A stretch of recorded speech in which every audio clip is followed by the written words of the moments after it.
Seorang bocah Anggita Horinisa, penderita spina bifida atau kelainan sejak lahir, tulang belakang tidak berbentuk secara tepat di Jalan Haji Sanusi, Kelurahan Talang Aman, akhirnya mendapatkan bantuan dari pemerintah Kota Palembang.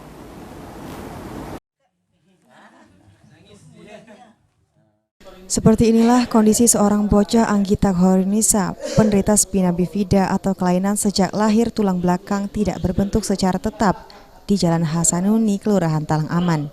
Bocah 14 tahun tersebut kondisinya sangat memprihatinkan, hanya bisa terbaring lemah sejak lahir.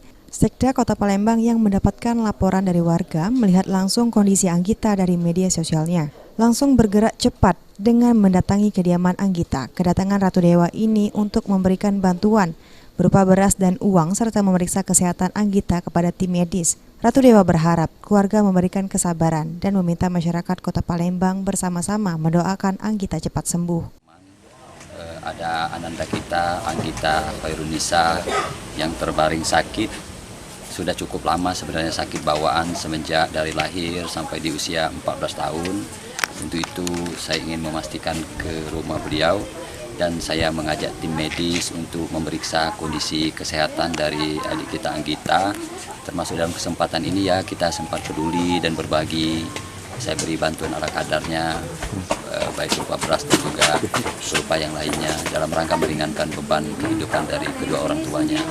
Harapan kita semoga menghadapi cobaan ini tetap sabar orang tuanya, apalagi anaknya dalam kondisi demikian. Saya kira itu kunjungan.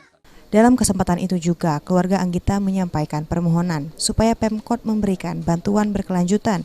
Namun tim liputan PAL TV mencoba meminta keterangan keluarga Anggita belum bisa memberikan keterangan terkait harapannya bantuan yang dibutuhnya tersebut. Abidin Riwanto, PAL TV.